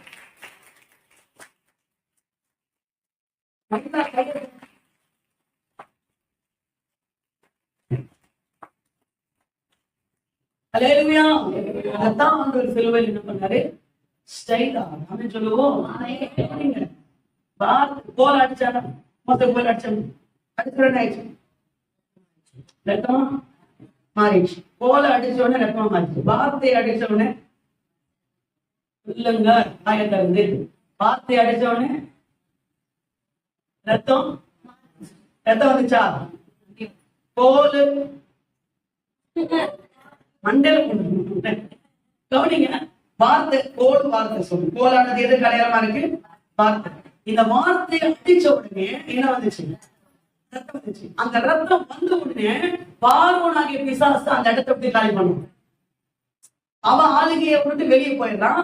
ரத்தத்தின் வல்லமையினாலே இயேசுவை ஆளுகை செய்யறான். ஓகேவா? அப்படியே ஜஸ்ட் இமேஜின், அப்படியே சிலுவைக்கு வாங்க, சிலுவைக்கு வாங்க. வார்த்தை என்ற இயேசு அடிச்சாங்களா, சிலுவையில் அடிச்சாங்களா? வார்த்தை என்ற இயேசு சிலுவையில் அடிச்சாங்களா? வார்த்தை என்ற இயேசு சிலுவையில் அடிச்சாங்க. வார்த்தை என்ற இயேசுவை சிலுவையில் அடிச்ச உடனே ரத்தம் வந்துச்சு. சிலுவையில இருந்து புறப்பட்ட ரத்தம் ஆங்காங்க இந்த உலகத்துல இருக்கிற எல்லா பிசாசின் ஆளுகையை முறித்து இயேசுவின் ஆளுகைக்குள்ள வந்தது. நல்லா கரங்களை உங்களையோ உங்க குடும்பத்தையும் பொருளாதாரத்தையும் பிசாசு ஆளுகை செய்ய முடியாது. இயேசுவும் அவருடைய வார்த்தையும் ரத்தமும் ஒண்ணு. பாசிங்க யாத்திராமத்தின் புத்தகம் எடுத்துக்கொள்ளுங்க. 24ஆம் அதிகாரம் 8ஆம் வசனம், 24:8. மோசே சொல்றான் பாருங்க. அப்பொழுது மோசே ரத்தத்தை எடுத்து ஜனங்களின் மேல் தெளித்து, வார்த்தைகள் யாவையும் குறித்து பண்ணின உடன்படிக்கையின் ரத்தம் இதுவே. அப்ப வார்த்தை ரத்தமா ஒண்ணு, வார்த்தை ரத்தமா ஒண்ணு. ஆமை சொல்லுங்க, வார்த்தை ரத்தமா. வார்த்தை அடிச்சா ரத்தம் வரும். ரத்தம் வந்தா அல்லேலூயா பிசாசின் ஆளுகை நீங்கி தேவனுடைய ஆளுகை வெளிப்படும். ஆமை சொல்லுவோம். அல்லேலூயா அல்லேலூயா. கரங்களை அசைத்து அல்லேலூயா சொல்லுங்க. கரங்களை உயர்த்தி அல்லேலூயா. இந்த ரத்தத்தை நம்ம எங்கெல்லாம் பிரயோகப்படுத்துறோமோ அங்கெல்லாம் இயேசுவினுடைய ஆளுகை வந்துடும். எங்கெல்லாம் பிரயோகப்படுத்துறோமோ அங்கெல்லாம் ஏதாவது பிசாசு வாழகள் ஆகிட்டு இருந்தாங்க என்ன பண்ணுங்க? தலையில சீட்டு இப்ப ஆடுறது என்னது? பாலு தான் ஆடுது. பாலதான் முடிச்சுட்டேன். நான் யோசித்தேன், ஏன் விட்டாரு? நான் நம்ம அதுவும் தெரியல, நம்ம சர்ச்சைக்கு வர மாட்டோம். புனித வெள்ளி கூட புனித வெள்ளி நல்லா தூங்கலாம் அப்படின்னு உட்காந்துருப்போம். அலையில ஏன் இந்த பாலத்தை விட்டாருன்னா, அலையில பலத்தை சொல்லுங்க. நீங்களும் நானும் நசுங்க. நீங்கள் நானும் என்ன பண்ணோம்? எப்படி நசுக்குது? வார்த்தை ரத்தம். வார்த்தை பால் ஆடிட்டு எங்கெல்லாம் வந்து நினைச்சு வச்சுக்கலாம். நான் தான் என் கண்ட்ரோல் அப்படின்னு மனுஷன் நான் உடனே சொல்றேன். என்ன சொல்றான்? இயேசுவின் ரத்தத்தினால இந்த ஆளுகை இது உனக்கு கிடையாது. இந்த ஆளுகையை கர்த்தரை ஆண்டவர் வாங்கி அது எங்ககிட்ட கொடுத்துக்கிறார். அல்லேலூயா. இயேசுதான் அதுல ஆளுகை செய்யணுமே தவிர நீ உடனே அந்த பிசாசின் ஆளுகை இருந்தா சொல்லுங்க. அல்லேலூயா. உடனே அமாவாசை வந்தாலே ஒரு மாதிரி படுத்துனா உடனே சொல்லிடணும். என்ன சொல்றேன்? இயேசுவின் ரத்தத்தினால. இயேசுவின் ரத்தத்தினால பிசாசுடைய வல்லமை இயேசுவின் ரத்தத்தினால இடத்தை விட்டு போ. இயேசுவின் ரத்தத்தை நான் தெளிக்கிறேன். ஆமென் சொல்லுங்க. இயேசுவின் ரத்தத்தை நான் போசுகிறேன். ஆமென் சொல்லுங்க. இயேசுவின் ரத்தம் ரத்தத்துல இறந்து வராங்க. அல்லேலூயா. நான் சொல்லுவாங்க, ஒரு டம்ளர் தண்ணி எடுத்து ஜெபம் பண்ணி, ஓ இது இயேசுவின் ரத்தம் அப்படி விசுவாசமா ஜெபம் பண்ணி தெரிஞ்சனா இயேசுவின் ரத்தம் வீட்டுல தெளிக்கப்படும். இயேசுவின் வல்லமை வீட்டுக்குள்ள வரும். ஆமென் சொல்லுங்க. பிசாசின் ஆளுகையை பார்த்து என்ன பண்ணாதீங்க, பயப்படாதீங்க. அது பிசாசுடைய ஆளுகை இல்ல, அது தேவனுடைய ஆளுகை. உங்களுக்கு வாங்கி கொடுக்கிறார். ஆமென் சொல்லுங்க. நமக்கு வந்தது என்ன நடந்துச்சு? இயேசு சாத்தானின் தலையை சிலுவையில எப்படி நசுக்கினார்? சாத்தானுடைய சர்ப்பனுடைய விஷத்தை எல்லாம் சேதம் பண்ணிட்டார். இரண்டாவது, ரத்தத்தினாலே பிசாசுடைய ஆளுகையை முறித்து தன்னுடைய ஆளுகைக்குள்ள பண்ணணும். அப்படின்னு சொல்லுங்க. தன் ரத்தத்தினாலே அவர் ஆளுகை செய்யணும். ஷார்ட்டா சொல்லணும்னா அவர் ரத்தத்தினால அவர் ஆளுகை செய்யணும். அது ஆல்ரெடி யாருடைய ஆளுகையா இருந்துச்சு? நம்ம அடமானம் வச்சாங்க. யாரு? எல்லாருக்கும் பிசாசை சொல்லாதீங்க. யார் அடமானம் வச்சாங்க? சொத்திரம் சொன்னாங்கதான் சொல்லுங்க. வாயிட்டு பேசுங்க. வேற அமைதியா இருந்த எப்படி இருக்கணும்? யார் அடமானம் வச்சான்னு கேட்டாங்க. நோவன் பார்த்தா ரொம்ப லேட்டா வந்து அவர் தான் அடமானம் வச்சு கொடுக்கணும் அப்படின்னு சொல்றீங்களா? யார் அடமானம் வச்சாங்க?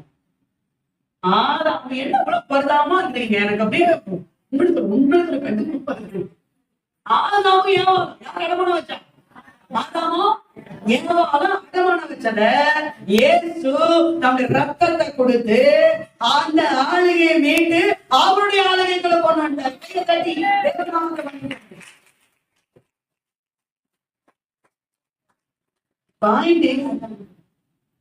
அவர் வீட்டை எடுத்து நீங்க திருப்பி நீங்க அடமானம் வச்சிடாதீங்க. சரிங்களா? உங்க வீட்டே பத்திரமா வச்சுக்கீங்க. என்ன சொல்றது? எத்தனை பேர் வீட்டுல இயேசுவின் ரத்தம் பூசப்பட்டிருக்கீங்க? எத்தனை பேர் வீட்டுல இயேசுவின் ரத்தம் பூசப்பட்டிருக்கீங்க? 10 ஆட்டுக்குட்டியின் ரத்தம்.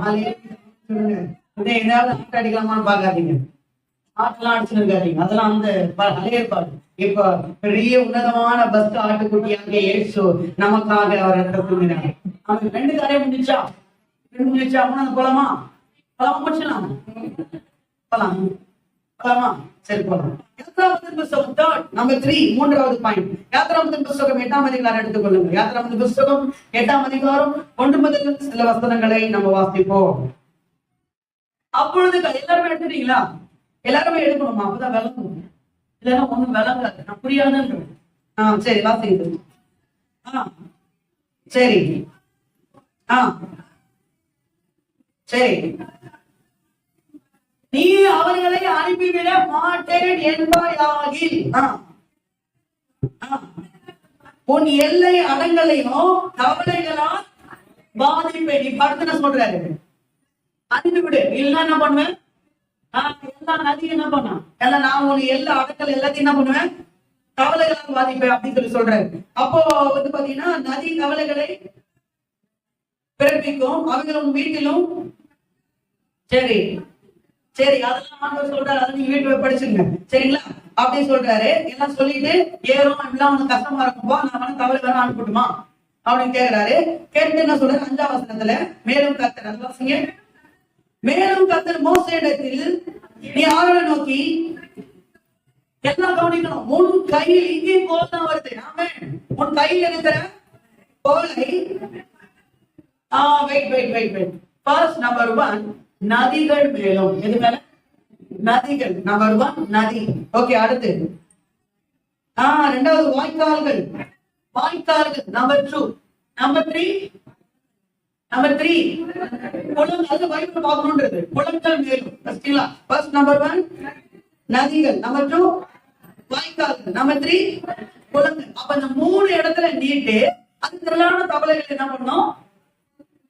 கொண்டு அறுபடையிலையும் பிறப்பின்னு சொல்றாரு. Okay right. எத்தனை இடம் சொன்னாரு? இந்த பக்கம் சொல்லுங்க. எத்தனை இடம் சொன்னாரு?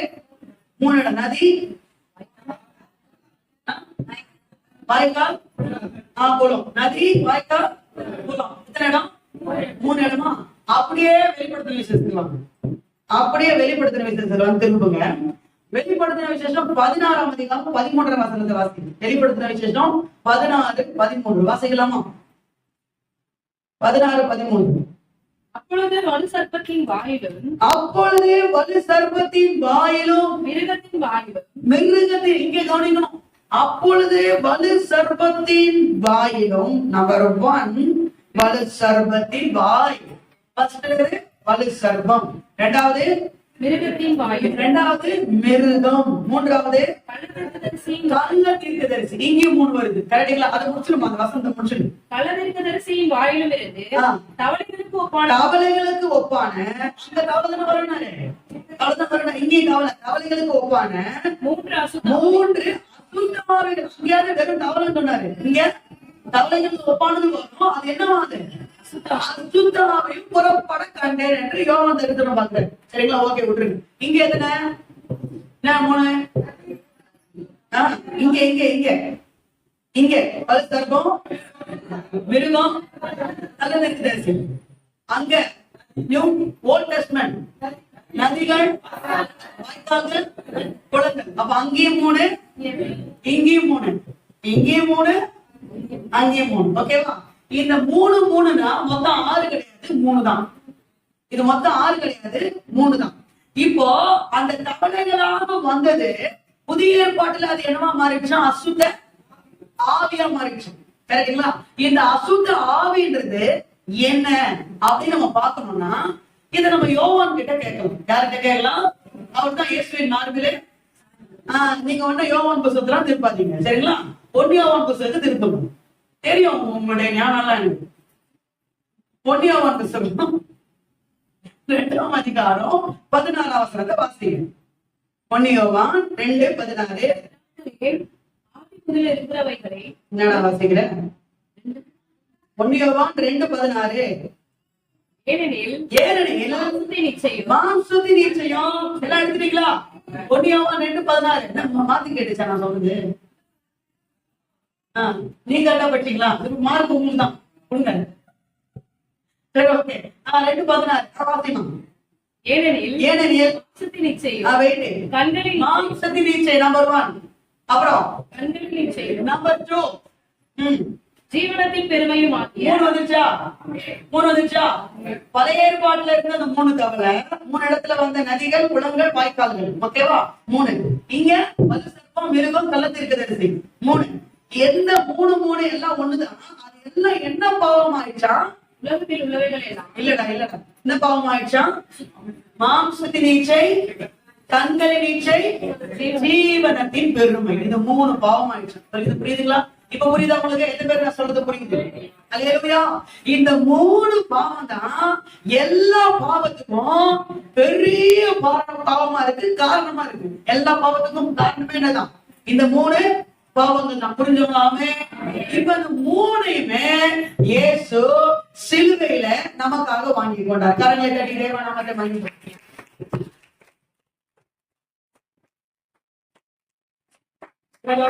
எப்படி வாங்கிட்டாரு கவனிங்க. 3 பாவங்கள். என்னது? மாம்சத்தின் இச்சை, கண்களின் இச்சை, ஜீவனத்தின் பெருமை. இந்த 3 பாவங்களை ஃபர்ஸ்ட் பாயிண்ட் பிசாசு கிட்ட இருந்த அந்த விஷத்தை முதலாவது எடுத்தார். 2வது அவனுடைய ஆளுகையை எடுத்து தன்னுடைய ஆளுகைக்குள்ள வந்துட்டார். 3வது அவன் இதுவரைக்கும் இந்த உலகத்துல போட்டு வச்சிருந்தாலும் பாவம், அந்த பாவத்தை எல்லாம் அவர் சுமக்கணும்ல. ஏன்னா அவன் போட்டதுனால தன்னுடைய ஜனம் அவருடைய ஜனம் பாவம் செஞ்சிருச்சு. அந்த பாவம் தன் ஜனத்துக்கு மேல என்ன பண்ணக்கூடாது, இறங்கப்படாது, அதை ஏற்றுக்கொள்ளணும்ல. அதனால 3 பாவங்கள் என்ன பண்ணாரு அவரு, 3 முக்கிய பாவங்களை அவர் என்ன பண்ண ஏற்றுக்கொண்டார். 3 முக்கிய பாவங்கள் என்னது? மாம்சத்தின் இச்சை, கண்களின் இச்சை, ஜீவனத்தின் பெருமை. இந்த 3 பாவங்களை இயேசு தன்னுடைய சரீரத்திலே 3 ஆணிகள் மூலமாக ஏற்றுக்கொண்டார்.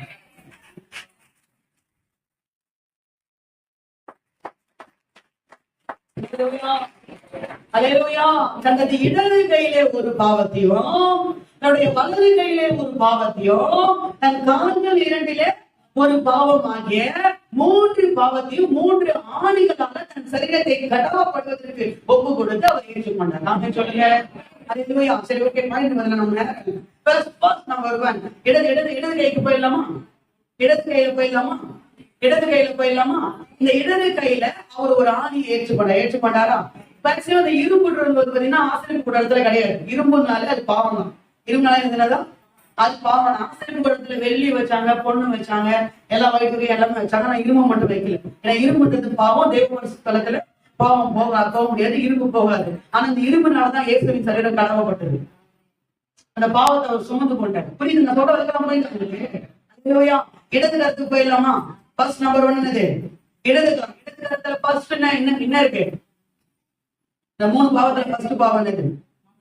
மாம்சத்தின் இச்சை. கவனிங்க, சீக்கிரம் போயிடுறேன். மாம்சத்தின் இச்சையினாலே இந்த பாவம் பிறப்பிக்கிற இந்த ஒரு மனுஷன் மாம்சத்தின் இச்சையில விழுந்துட்டானா அவன் செய்யற பாவம் என்னவா இருக்கும்? நீங்க இப்ப யோசிக்கிறேன், எனக்கு நேரம் ஆகும். ஒரு மனுஷன் மாம்சத்தின் இச்சையில விழுந்துட்டாங்க, கண்டிப்பா வேசித்தனம் விபச்சாரத்துல இருக்கும்.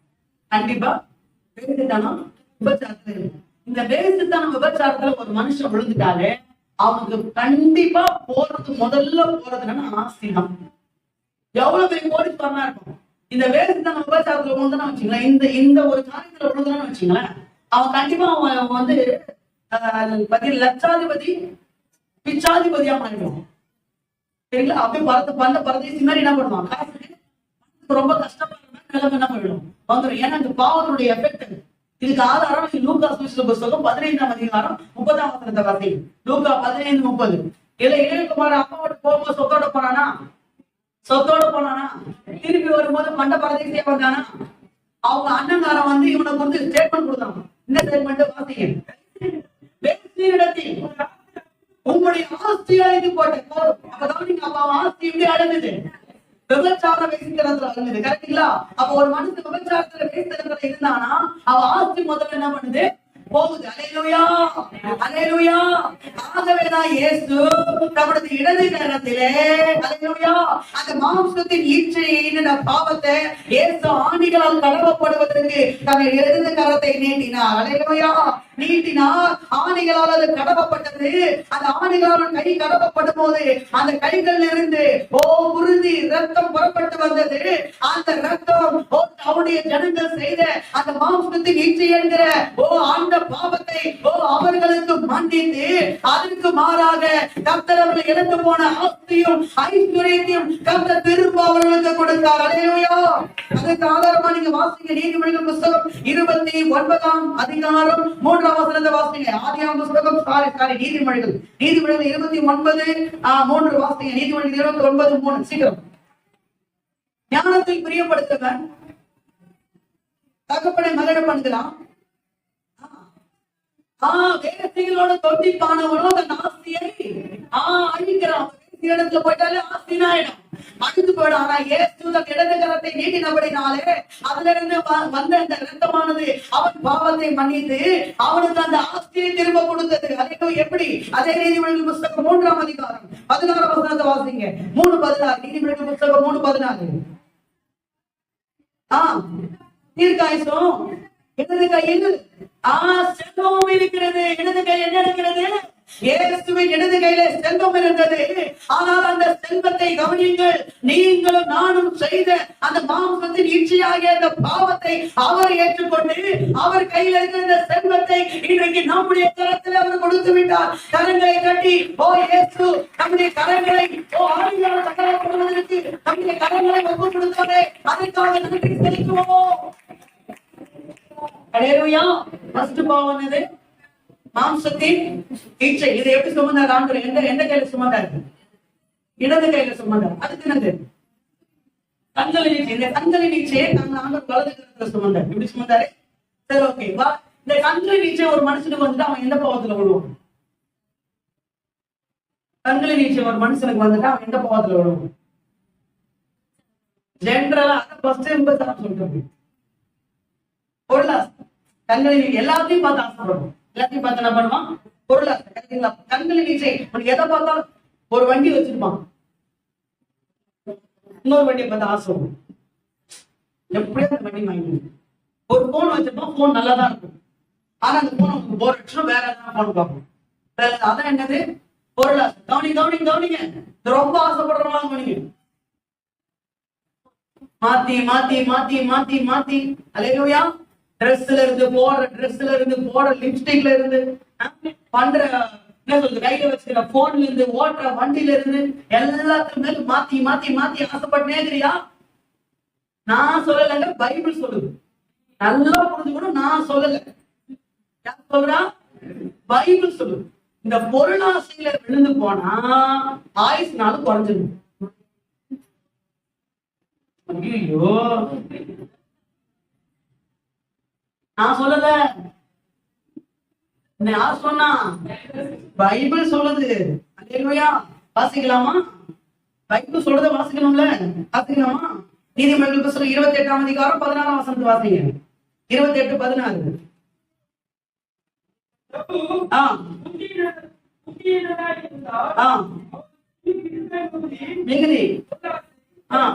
பொருளாசையை வெறுக்கிறவன், அப்ப பொருளாசையை இருக்கிறவன் அல்பாயுசுல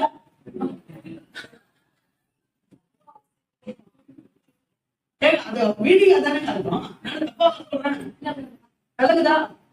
உங்களுக்கு தெரியுமாங்க, ரொம்ப அந்த பணத்தை சேர்த்து வைக்கணும், சொத்தை சேர்த்து வைக்கணும், வீட்டை சேர்த்து வைக்கணும், அதை சேர்த்து வைக்கணும், இதை சேர்த்து வைக்கணும்ன்றவன் சீக்கிரமா நம்ம அறிவோம்.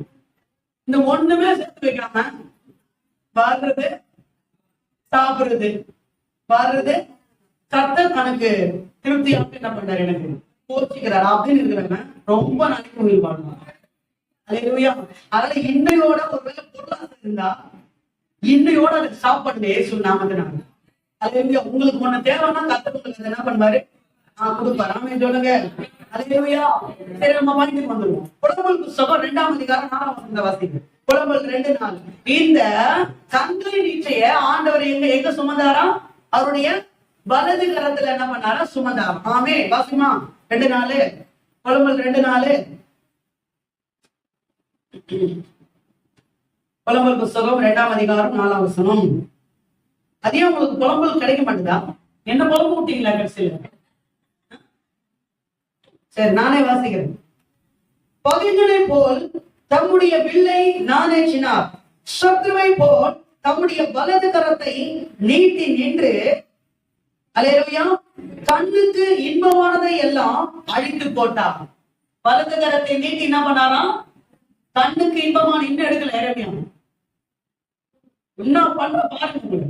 சரி, புலம்பல். எரேமியா பக்கத்துல தான் புலம்பல் இருக்கு. என்ன புலம்பு? வலது கரத்தை நீட்டி என்ன பண்ணாரா? கண்ணுக்கு இன்பமானதை எல்லாம் இல்ல, நீங்க எல்லாம் எடுத்தா பாருங்க. 9:5:3 எடுங்க. அதையும் புதிய ஏற்பாடுல தேடாதீங்க, வானலாம் போதும். பழைய ஏற்பாடுல எடுங்க. 9:5:3 இருக்கா? இப்பதான் வருது பாரு. ஆமென். இருக்கா பாருங்க வசனத்தை பாத்தீங்களா? என்ன போட்டிருக்கு? பகைகளை போல் தம்முடைய வில்லை நாணேற்றினார் சத்துருவை சத்ருவை போல் அங்க வைட்டு சத்ருவை போல தம்முடைய வலது கரத்தை நீட்டி நின்று கண்ணுக்கு இன்பமானதை எல்லாம் அப்ப வலது கரத்துல இயேசு என்னத்தை சுமந்தாராம்? நம்முடைய கண்களின் இச்சை பொருளாசை என்ற பாவத்தை என்ன பண்ணாராம்? அவர் சுமந்தாரு. கரங்களை கட்டி தேவநாமத்தை மகிமைப்படுத்துவோம். நல்லா கரங்களை கட்டுங்க. அல்லேலூயா. ஆமென். அவர் வலது கரத்துல இயேசு கண்களின் இச்சை என்ற பாவத்தை அவர் சுமந்து அதனால உண்டாகிற விளைவை என்ன பண்ணிட்டாரு? என்ன பண்ணாரு? அல்பாயுசு இல்ல அதெல்லாம் குறைச்சு நமக்கு தீர்க்காயுசை தேவன் கொடுத்திருக்கிறார். ஆமென் சொல்லுங்க. அல்லேலூயா சொல்லுங்க. நமக்கு எல்லாம் ஆண்டவர் கொடுத்திருக்காரு. வரமாட்டேங்குது. தீர்க்காயுசை கொடுத்திருக்கிறார். சொல்லுங்க, ஆண்டவர் என்ன தீர்க்காயுசை வைப்பாருன்றோம். ஆமென். நல்லவா தானே சொல்றாங்க. சொல்லுங்களேன், தீர்க்காயுசா வைப்பாரு. தீர்க்காயுசா போறாங்க அவங்களாலும் வாழணும் உலகத்துல. அல்லேலூயா. அப்பாரா ஏன் தெரியுமா? இயேசுவின் வலது கரம் அதற்காக கொடுக்கப்பட்டிருக்கிறது. நோ ப்ராப்ளம், பயப்படாதீங்க. உங்களுக்கான நல்ல தீர்க்காயுசை தேவன் நிச்சயம் உங்களுக்கு கொடுப்பா. அப்ப வலது கரத்துல என்ன சுமந்தாரு? இப்பதான் சொன்னேன். கண்களே இப்ப இருக்கிறது எனக்கு பேலன்ஸ். மூணாவது ஜீவனத்தின் பெருமை. இந்த ஜீவனத்தின் பெருமை எதிர சுமந்திருப்பாரு. காலில் என்ன பண்ணாரு? ஜீவனத்தின் பெருமை. எப்படி ஜீவனத்தின் பெருமையை காலில் சுமந்தாருன்னு சொன்னீங்கன்னா, எப்பவுமே இந்த பெருமை ஒரு மனுஷனுக்கு பெருமை வந்துச்சுன்னா அவன் வாழ்க்கையில சமாதானம் போகும். பாத்தீங்களா? சொல்லலாம் பேரு எவ்வளவு பெருமையா நடக்கிறான் பத்தியா சொல்லுவாங்க பாத்தீங்களா? அப்ப இந்த பெருமை ஒருத்தங்க பெருமை தான் கால் மேல கால் போட்டு பாத்தீங்களா? காலெல்லாம் என்ன பண்ணுவோம்? ஆடும். பாத்தீங்களா? அப்படியே ஒரு மாதிரி டான்ஸ் எல்லாம் ஆடும் காலெல்லாம். பாத்தீங்களா? என்னது அது வரைக்கும் ஆடாம இருந்த காலு அப்ப ஆடும். காரணம் நேர்தான் சம்பளம் வாங்கியிருப்பாரு.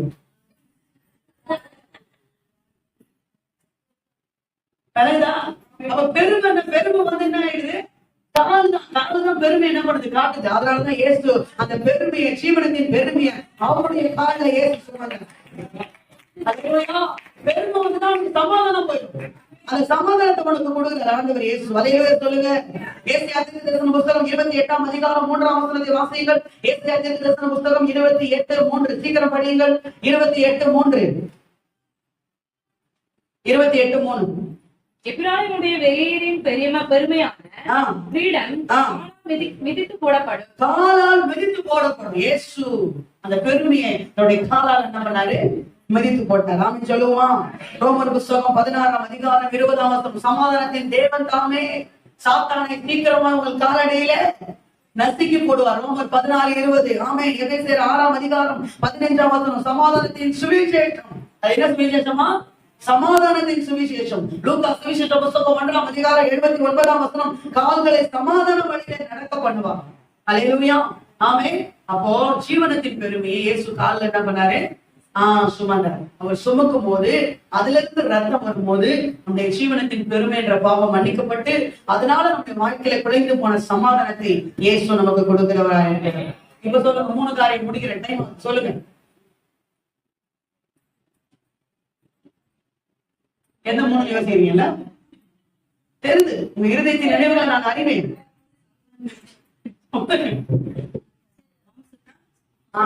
சொல்ல போங்க. 3 பாவம். முதல் பாவம் மாம்சீச்சை. எந்த கை? கை எந்த கை? இடது கை. அப்புறம் எந்த கை? வலது கை. ஜீவனத்தின் பெருமை கால். ஓகேவா? இதுல என்ன பண்ணிட்டாரு இயேசு? எல்லாத்தையும் என்ன பண்ணிட்டாரு? அவர் ஏற்றுக்கொண்டார். ஃபர்ஸ்ட் சொன்னேன், சர்ப்பத்தினுடைய விஷத்தை செய்தார். 2வது அவருடைய ஆளுகை அழிந்து ரத்தத்தினாலே தன்னுடைய ஆளுகைக்கு கொண்டு வந்தார். ஓகே. 3வது சொல்லுங்க. 3 பாவங்களை நம்முடைய சரீரத்திலே 3 ஆணைகளை ஏற்றுக்கொண்டு அந்த பாவங்களை அவர் சுமந்தார். அல்லேலூயா. நம்முடைய மிகப்பெரிய 3 பாவங்களை அவருடைய சரீரத்திலே 3 ஆணைகளாக ஏற்றுக்கொண்டார். விளங்குதா? இந்த 3 விஷயத்தை செஞ்சு பிசாசுடைய தலையை ஏற்று சிலுவையில் நசுக்கினார்.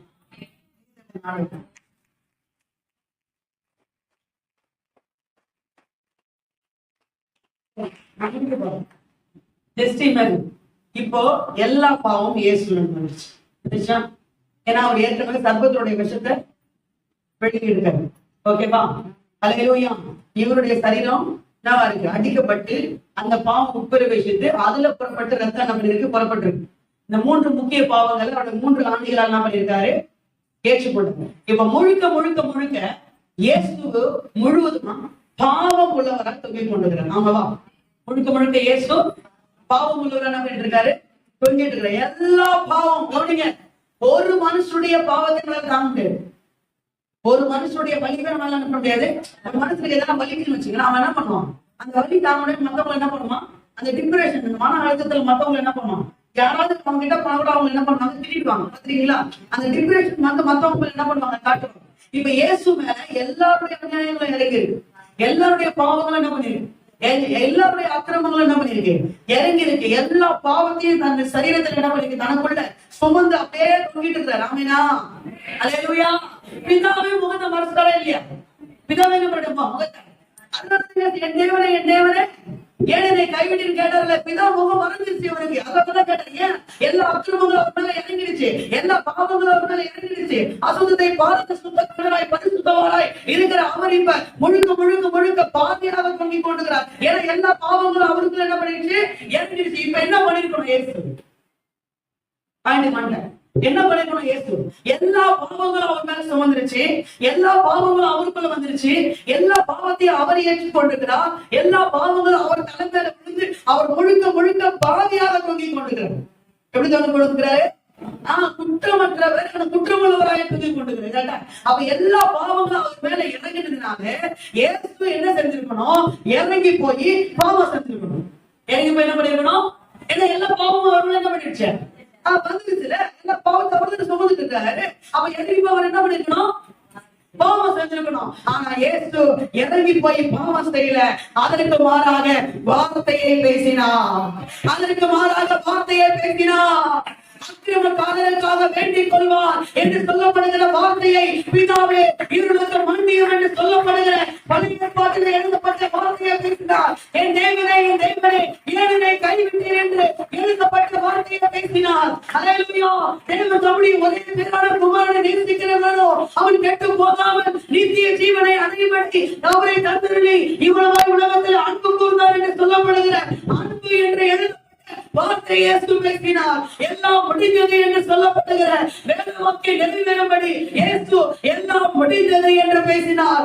சங்கீதக்காரன் எழுதப்பட்ட தாகமாய் இருக்கிறேன் என்று சொல்லப்படுகிற வார்த்தையை பேசினார். கடைசியா பிதாவே உம்முடைய கைகளில் என் ஆவியை ஒப்புவிக்கிறேன் என்று சொல்லப்படுகிற சங்கீதக்காரன் எழுதப்பட்ட தீர்க்கதரிசன வசனத்தை இயேசு அங்கே பேசினார். ஆமென். அல்லேலூயா. எல்லா பாவங்களும் அவர் மேல் விழுந்தது. ஆனால் அவர் இறங்கி போய் பாவம் செய்யவில்லை. அவரோ வார்த்தையை பேசினார். அந்த சர்ப்பம் பல சர்ப்பத்தினுடைய விஷத்தை விழுங்கினாலோ மீண்டும் அது வார்த்தை என்கிற கோலாகவே எழுந்து நின்றது. இயேசு பாவத்தை ஏற்றுக்கொண்டாலும் அவர் வார்த்தையை அவர் பேசிக் கொண்டே இருந்தபடினாலே மீண்டும் இயேசு நம்முடைய வார்த்தையாகவே எழுந்து நின்றார். கரங்களை தட்டி இயேசுவுக்கு மகிமை செலுத்துவோம். இயேசு இப்படித்தான் சிலுவையிலே பிசாசின் தலையை நசுக்கினார். ஆமென். பிதாவே உடைய கைகளை நாமி ஒப்புவிக்கிறேன் என்று சொல்லி இயேசு தலைசாசி ஜீவனை விட்டார். இயேசு உண்மையிலே மரித்து விட்டாரா அல்லது மரித்ததை போல நடித்துக் கொண்டிருக்கிறாரா என்று அறியும்படி போர்ச்சவர் ஒரு ஈட்டி எடுத்து இயேசுவின் தலையில கொத்தினார். ரத்தமும் நீரும் புறப்பட்டு வந்தது. இயேசு உண்மையிலேயே மரித்தார் என்ற செய்தி பிலாத்துவுக்கு அறிவிக்கும். எல்லா கொடுமைகளும் முன்பாக பார்த்து கொண்டிருந்த ஒரு 110 சொன்னார், உண்மையாகவே இவர் நீதிமான், உண்மையாகவே இவர் தேவகுமாரன் என்று சொன்னார். அரிமத்திய ஊரனாகிய யோசேப்பு அவனுக்கு வெட்டப்பட்ட அந்த கல்லறையிலே உத்தரவு பெற்றுக்கொண்டு இயேசுவின் சரீரத்தை அந்த சிலுவையிலிருந்து இறக்கி வாசனை திரவியங்களை பூசி தனக்காக வெட்டப்பட்ட கல்லறையிலே இயேசுவை வைத்து ஒரு பெரிய கல்லை எடுத்து அதை புரட்டினார். இயேசு உயிரோடு இருக்கும்போது சொன்னார், நான் மரிப்பேன், 3ஆம் நாள் உயிரோடு கூட எழுந்திருப்பேன். இந்த செய்தி பிலாத்துவுக்கு தெரியும், இயேசுவின் சத்துருக்களுக்கு தெரியும், எதிரிகளுக்கு தெரியும். ஆகவே அவர்கள் சொன்னார்கள், இப்படி அவர் சொல்லியிருக்கிறார். ஆகவே அவருடைய சீடர்கள் சடலத்தை எடுத்து ஒளிந்து கொண்டு வைத்து எங்கள் ஆண்டவரை சுவை கழிந்து விட்டார் என்று போய் சொல்வார்கள். ஆகவே 24 போர்ச்சவர்களை போட்டு இரவும் பகலும் 3 அடுக்கு பாதுகாப்ப இயேசுடைய கல்லறைக்கு வைத்தார். 8 பேர் சொல்லி 3 டீம் மாத்தி டியூட்டி மாற அவர்கள் இயேசுவின் கல்லறையை காத்து கொண்டிருந்தார்கள். ஒரு வெள்ளிக்கிழமை மதியம் 3 மணி அளவில் இந்த சம்பவங்கள்லாம் நடந்து முடிந்தது. அல்லேலூயா. இரவும் பகலும், அதாவது ரோம அரசாங்கத்தினுடைய அந்த முத்திரை இயேசுவின் கல்லறைக்கு வைக்கப்பட்டது. எருசலேம் எங்கும் அமைதியா இருக்கிறது. எருசலேமில் இப்படிப்பட்ட ஒரு வேதனையான காரியம் இதற்கு முன்பாக நடந்ததில்லை. எத்தனையோ பேரை சிலுவையில் அறைந்திருந்தார்கள். ஆனால் இப்படிப்பட்ட இயற்கைக்கு அப்பாற்பட்ட விதமான மாற்றங்களை இவர்கள் பார்த்ததில்லை. எருசலேம் மக்கள் அமைதியா இருக்காங்க. நடக்க போகிறது என்னன்னு தெரியாது. இயேசுவின் சடலமோ அங்க அடக்கம் பண்ணப்பட்டிருக்கிறது. அல்லேலூயா. இதுவரைக்கும் தான் வெள்ளிக்கிழமை நடந்தது. இதற்கு பிறகு என்ன நடந்தது என்பதை ஒரு ஞாயிற்றுக்கிழமை நம்ம தியானிக்க போகிறோம். நம்ம எல்லாரும் தேவ சமூகத்தில் இருந்து நின்று தேவனுடைய அந்த அன்புக்கு நாமே ஒப்பு கொடுக்கலாம். நன்றி ஆண்டவரே, எங்களை அர்ப்பணிக்கிறோம், எங்களை ஒப்பு கொடுக்கிறோம். தேவனுடைய கரத்தை முழுதுமாக ஒப்பு கொடுக்கிறோம்.